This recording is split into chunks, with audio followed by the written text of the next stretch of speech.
Meu nome é Desali, eu sou de Contagem, moro no bairro Nacional, divisa com Neves, né, e BH. Minha trajetória, ela começa mais voltada para o quadrinho. Eu tinha vontade de ser quadrinista mesmo, assim. Minha ambição na época, quando eu era mais jovem, era voltado para o quadrinho underground, né, o quadrinho zine, né, zine punk, né. Porque eu lembro, assim, que quando eu já fazia quadrinho na escola e tal, eu te encontrava com meu primo em Ipatinga.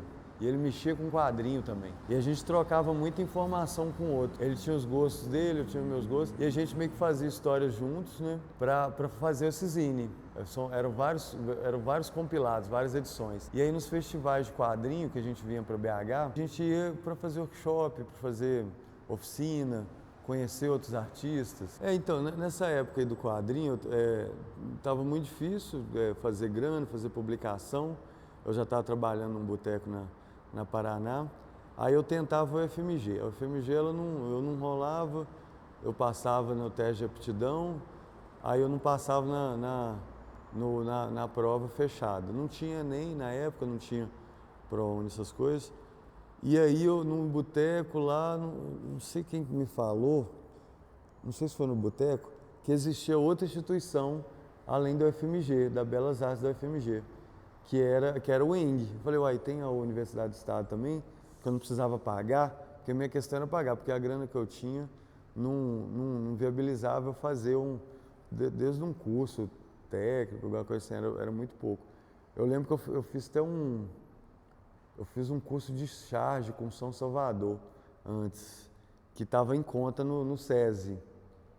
Que aí eu tava, eu lembro que eu tinha feito esse curso, eu achei que eu ia até arrumar um emprego.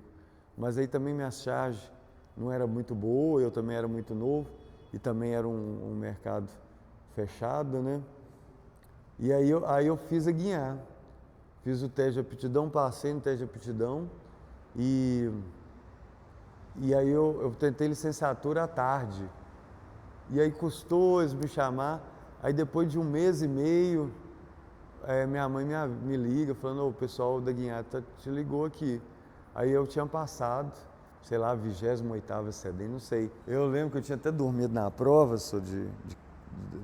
da Guinhar lá, que eu trabalhava à noite, era uma correria. Então, no meio desse processo de pesquisa, de leitura, de ver obra, teoria da arte, eu tinha aproveitado e entrado no ateliê de grafite da Arena da Cultura. E aí no ateliê de grafite eu já tinha uma relação com a pichação, com o grafite lá na minha comunidade. Aí eu aproveitei e entrei, e era na época do Rui Santana.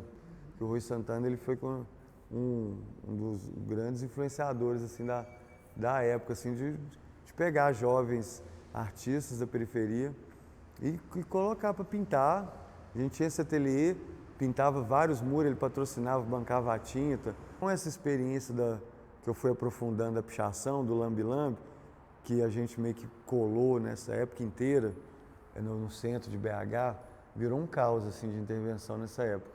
E eu era mais do lambe e do picho. A gente criou um coletivo, do Entre Aspas, que era um coletivo de intervenção urbana, mas com instalação, com lixo, tudo influenciado dessa expansão que eu tive com a Guinhar. A gente meio que não eu saí desse suporte do papel e fui para o suporte da rua, de apropriação, de site específico. Eu era muito fechado na dimensão do papel, do lápis, né? Dessa criação de narrativa. E aí foi desde do Entre Aspas também, desse resíduo urbano que vira grandes instalações também. E o piolho na babo também, essa ideia de piolho e da sujeira, desse bicho, né? Com essa coisa nababesca, né? Da riqueza. Aí eu imagino essa ampliação conceitual mesmo, assim, que aconteceu, assim, que eu mexo até hoje, as minhas pinturas também, que é essa coisa meio que plástica, resíduo, do recorte, que aí já vira pintura, né? Eu descobri artistas em comum Eu acho que você tem que estar aberto, né, para essas experiências, desse conhecimento, mas não se perder, assim, tipo, eu sempre preservei, assim, o que eu acreditava. O mundo que eu vivi é arte, sabe? O bairro que eu morei, que eu moro até hoje, as ruas, as pessoas, elas são tão potentes quanto. A minha leitura na época, assim, que desses pintores, desses artistas, como o olhar deles se transformaram eles transformaram poesia na experiência de vida e de olhar deles. Que isso que eu preservei do meu trabalho, não abrir mão do que eu vivo, do que eu acredito como verdade, eu não abrir mão de forma alguma. Como alguns artistas acabam meio que se influenciando demais e perdendo determinadas características com essa ideia de arte, do que é arte. Eu acho que a arte ela é um mecanismo de você potencializar outros mundos que não foram descobertos ainda, assim, tipo... Vai continuar? Vamos falar um pouquinho do... Acho que então, nessa época do entre aspas, a gente tinha essa inquietação com o grafite, né, com essa coisa do bidimensional, e aí tinha juntado, a gente tinha feito um coletivo aberto, que ele girava em torno tinha um amigo que era designer, tinha um que era do jornalismo, outro era artista, e meio que a gente formou esse coletivo, meio que querendo sair um pouco dessas imposições, assim, da ausência de galeria, só tinha a CEMIG, a Copasa, a gente era jovem artista, não tinha acesso a esses espaços, mal a gente conseguia entrar nesses espaços na época, extremamente elitizado, uma BH extremamente fechada, né, elitista, né, até hoje. E aí a gente meio que, não, vamos para a rua, vamos experimentar na rua, as pessoas vão ter contato direto com o nosso trabalho, não vai ter muros, galerias brancas, assim, com segurança na porta. E a gente meio que aproveitou e todo o nosso repertório de conhecimento com as artes foi jogado para fora, assim, tudo que a gente lia, estudava, a gente experimentava na rua. Assim, todo sábado a gente encontrava à noite, em torno de 3 a 5 pessoas e amigos dessas pessoas, para andar, caminhar pelo centro, conhecer o centro à noite, as pessoas do centro, os lugares. E foi uma experiência que eu acho que influenciou até hoje, assim, na minha produção, desse acaso, de você estar num lugar com determinado material e poder criar, independentemente, assim, das circunstâncias, das faltas. E que eu imagino que foi uma escola, além da Guinhar, foi uma escola também, essa experiência noturna, assim, intensa, né? Da gente sair da periferia, pegar um ônibus, né? Demorar 1 hora para chegar no centro e ficar a noite toda e voltar só no dia seguinte, né? E aí teve um período que eu tive acesso ao estilingue, a poder usar o estilingue uma vez por semana. O estilingue é um espaço autônomo, anárquico que teve no Maleta durante uma década. Era uma loja na Augusto de Lima, no 2º piso da Augusto de Lima. Antes do Maleta ser o que é hoje, que era só o estilingue no 2º piso e tinha um Lua Nova. Que aí eu lembro que o Maleta era um lugar meio que marginalizado, que o pessoal tinha até medo de frequentar.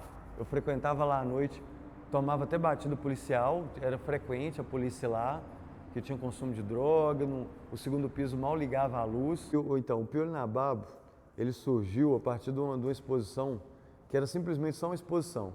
Convidei um tanto de amigo que fazia intervenção urbana também, grafite. E aí eu tive uma ideia que era assim, olha, se eu tenho acesso a esse espaço, ele é uma galeria de arte, por que eu vou tirar os artistas que estão expondo, né, e colocar outros artistas e manter essa ideia de cubo branco, né? Aí já meio que veio essa ideia de uma galeria anárquica, que ela ia só acumulando obra de arte o tempo todo.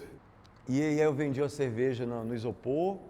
Aí era um evento, né? Era um evento anárquico lá, de acumulação, de não curadoria. Então aí veio essa ideia louca mesmo de um curador anárquico, que aí atraía desde jovens artistas, artistas mais consolidados, a colocar trabalho lá, começou a atrair gente para ter obra desses artistas também, a colecionadores a começar a comprar jovens artistas também. Frequentava toda semana gente meio que sondando, garimpando, quem que está produzindo um trabalho bacana, quem que não estava. E aí eu comecei a formar um coletivo mesmo. Piolho na Babo, junto com o Stiling, né, o Stiling lá, e a Quina, que foi a primeira galeria que abriu no segundo piso, expandiu para uma série de comércios lá. Virou um caos o segundo piso do Maleta. Virou um espaço turístico lá. Todo mundo queria saber o que estava acontecendo lá. Então, aí no meio disso eu trabalho muito migrando, né, em residências. Esse é um trabalho individual meu, mas com com essa carga de experiência do passado, que é emergir em lugares, assim, a partir das residências, né? E fazer um trabalho a partir desse lugar, com a história desse lugar. Eu lembro que eu fiz em Resende uma experiência pelo Silo Latitude Rural, que desencadeou esse trabalho de eco-guerrilha que eu faço até hoje, que eu me inspirei nas Agulhas Negras, né? Em Resende, por ser uma reserva também, e a história lá com o Carlos Lamarca, né? Que aí em outra residência eu me apropriei também da história desse lugar, de outras pessoas que lutaram na ditadura também, que moraram nessas localidades, e essa coisa de ter versão que pode virar um coletivo, né, com pessoas dessa localidade, com objetos, com imagens desses lugares, que eu vou muito me apropriando dessa energia desse lugar mesmo, do material que tem lá, com a história desse lugar, eu vou me apropriando.